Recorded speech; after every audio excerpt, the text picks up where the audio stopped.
I'm Davy. I'm awesome. And welcome to Davy's Awesome Stories, where I tell funny stories from my past or go on a rant in an effort to make you laugh. And this week, it is a rant. It was inspired by something I saw on social media, where somebody said, I'm so lazy. If I see a crock pot meal that says saute for 15 minutes, I'm like, nope. And I couldn't help but think, same. I've done that many, many times where I'm reading a recipe for a crock pot meal. It looks delicious, but it does say that start in a frying pan or skillet for so long, and I'm just like, forget it. Now, I know most people looking at me assume all I eat is fast food and junk food. Screw you. That's not true at all.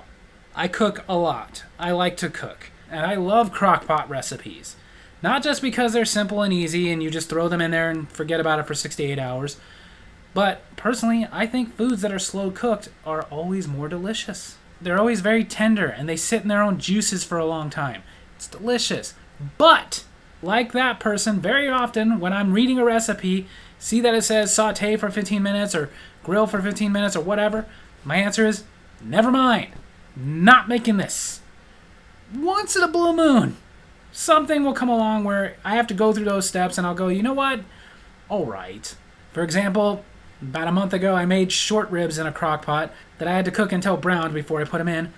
And you know what? I was like, I'll try it because it just looks too delicious. And it was. But here's my rant on it. I feel it's unfair to say that me skipping a crock pot meal because I have to saute it first is laziness. It's not laziness.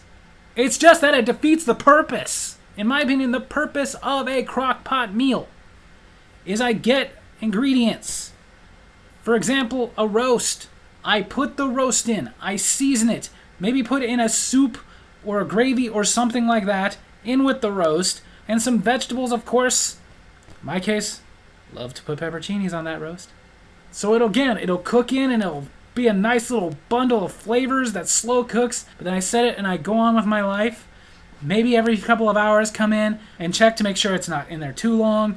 Or depending if I'm making a soup or something, come in and stir it.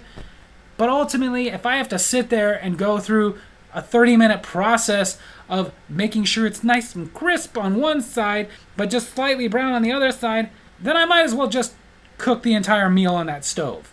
And it made me think about another thing that, of course, we all do. Because even though, like I said, I like to cook, believe it or not, no, my diet is not all crap.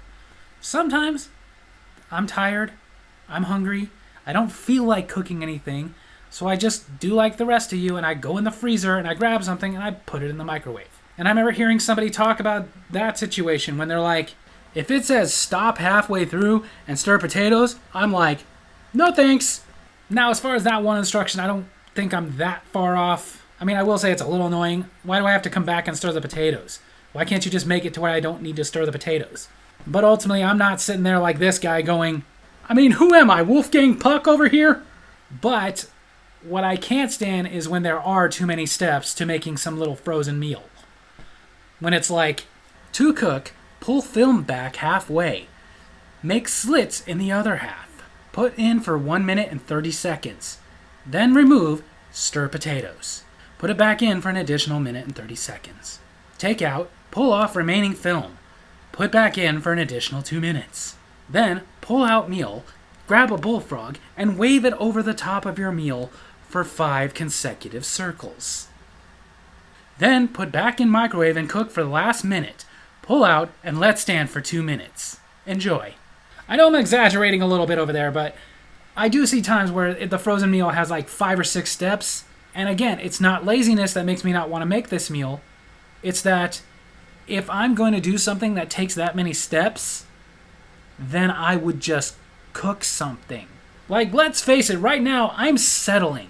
I want a really good piece of chicken. I'm settling for this kind of rubbery microwave, decent chicken because I don't want to go through the process of getting chicken, getting the egg wash, getting the flour, sprinkling in all the seasonings, mixing it nice and well, breading the chicken, putting the chicken in oil, washing my hands because I've got breading all over them, pulling the chicken out, making sure it's done. If it's not, putting it back in, letting it get golden brown, but not too golden brown, taking it out, letting it sit so it won't set fire to my mouth.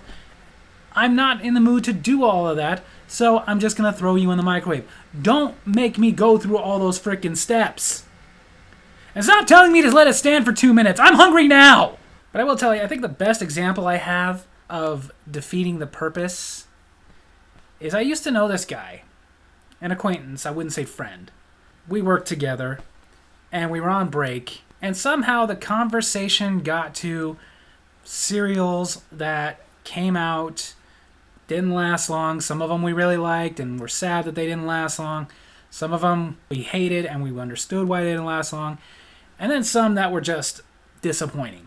And I mentioned one that I remember thinking was going to be very delicious when I was a kid. It didn't last long, and it was just disappointing. And that was, for a small time when I was a kid, they had Pop-Tarts cereal, which is exactly what it sounds like. They were tiny little Pop-Tarts, filling inside and everything. You poured them in a bowl, you poured milk on them, and I thought when I was a kid, this is going to be delicious. I want that so bad. I begged my parents, buy me some. And it was okay, but it wasn't great. Even as a kid, I was like, I think I would just rather go have a Pop-Tart. But then again, as a kid, I loved Pop-Tarts. As an adult, I kind of like them. But I will admit, at this point in my life, even if it is one of those very rare moments, and I mean rare, that I'm like, hey, I want a Pop-Tart. I'll take the Pop-Tart out, I'll toast them, and then I'll start eating them. And by the time I get through the first Pop-Tart, I'm kind of over it. Like, I'll eat the second Pop-Tart. I'm not going to waste it, but I'm not enjoying it. However, this guy I knew, I was talking to him about that, and he had never heard of a Pop-Tart cereal. He didn't know it ever existed. But said, see, that would have been perfect for me. Because the way I eat Pop-Tarts is I like to get the Pop-Tarts and toast them, and then once I toasted, let them cool for just a second, and then I chop them up into little squares and put them in a bowl and pour milk over them and eat them like cereal. And all I could think was, well, more power to you if that's really how you enjoy your Pop-Tarts, but that just feels like it defeats the purpose. Because the thing is, if I'm eating cereal or Pop-Tarts, which I don't want to combine those, but if I'm eating one or the other, it's because I need something for breakfast, and I don't feel like cooking. So I'll just very quickly grab some cereal, pull it out of a bowl, pour milk, have cereal. Grab Pop-Tarts, put them in the toaster, toast them, have Pop-Tarts. If I was willing to go through all the steps you're talking about right now, I would just go make some eggs. So that's my point on it. Sautéing something before you put it in the crock pot, going through 20 steps to get a microwavable meal, or in this case, going through like 5 or 6 steps just to have Pop-Tarts, it defeats the purpose. So there you have it. That's my story video this week. Hope you guys enjoyed it. And if you did, make sure to hit like, hit subscribe, hit the little bell so you get notifications when I post videos, and leave a comment I can respond to in my next comment corner. Tell me about a food situation that you feel defeats the purpose. Love you guys.